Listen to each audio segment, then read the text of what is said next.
Hello everyone and welcome to the latest edition of Ruck'n Maul. I'm Andy Withers, talking with Greg Growden, our ESPN Scrum correspondent. And Greg, it's been an interesting week this week. It has. There's been a lot of drama, a lot of fire, a lot of brimstone, a lot of arguments, and a lot of it revolving around certain people running around with the whistles. So, yeah, it's frothed up the Rugby Championship, but still, there's some major problems here when you've got referees affecting both games of the weekend, and something's got to happen there. Yeah, the two referees, Pascal Gauzere in Napier and George Clancy in Perth, both with major decisions. Gauzere was his decision to not allow the try to Argentina, Leonardo Senatore. 14-point turnaround. It was madness, and also early in the game there was some crazy decisions. I remember saying on Twitter that it was like a work experience kid was out there early on, and it was just basic elementary mistakes, and that is the concern. You demand the players to be of the highest standard, and also the referee's got to be of the highest standard. You can allow the occasional mistake, but when both games were blighted with regular errors, refereeing errors, that is a major problem. And the error, the chief error in Perth, the decision to sin bin Brian Habana, and then he was off the field for longer than 10 minutes. Exactly, it's getting crazy that people, if anyone now tackles anyone from about there upwards, they're getting in the bin, and it's wrong. And you can understand why Juan de Villiers did blow up to the referee when he put Habana in the bin, because exactly the same tackle was put on him by Rob Simmons about 8 minutes earlier. And then you had the situation where Habana's in the bin for supposedly 10 minutes, 12 and a half minutes, he's still standing there wanting to get on. How does that happen? Well, they're saying, oh, you've got to wait for a break in play. Well, that's ridiculous. The point is, if you're in a sin bin for 10 minutes, it should be 10 minutes. So he should be allowed to go back on. I think there was a malfunction because there was one time de Villiers looked at the sideline to see whether Habana could come on, and he probably wasn't there. So something went wrong there. So that whole thing's got to be fixed up.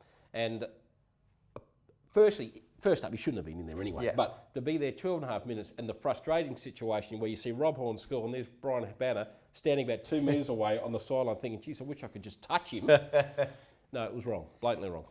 Wallabies by a point. They're looking forward to going to the Gold Coast. Yep.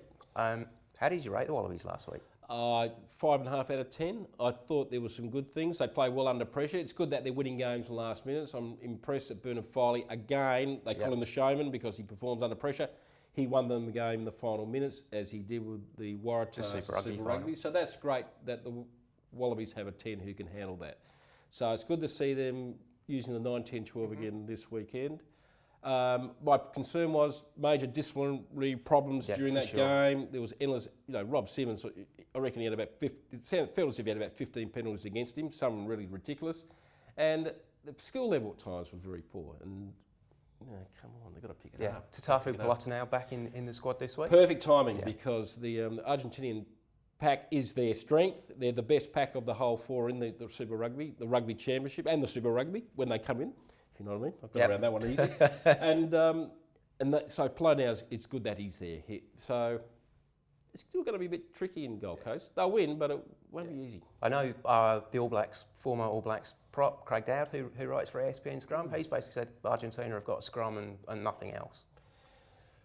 I think their backline's a little bit better than usual, but what Craig said is right. They've relied heavily on the 9-man or 10-man game, but there were glimpses against South Africa that they did have some idea out wide, but then they went back into their shell against the All Blacks. So maybe they may be a bit more adventurous against the Wallabies, which is interesting. But they're right. They've got to expand their game. Let's hope. And away from the Rugby Championship, a couple of interesting reports in Midi Olympique, the French newspaper this week, suggesting that the Waratahs might be playing Toulon, and also suggesting that Quade Cooper could be on his way to Lyon. Midi Olympique's usually on the ball. There's a newspaper based down the south of France, so those guys are pretty clued up. So yes, Quade Cooper's story doesn't surprise me. I think he's going to end up in Europe no matter what, and probably Kirtley will be there as well. Read the Toulon Waratahs game. Well, not surprising considering that Toulon have been chasing virtually all of the Waratahs squad, including the coach. In particular, the coach. So great idea. So it's basically going to be a selection trial for how many Waratahs play for Toulon in the next few years. Yeah, and a nice trip to Toulon for the Tars. Can't wait. Thanks very much for your time, everyone. That's all we've got time for from Ruck'n Maul, and we'll be back next week.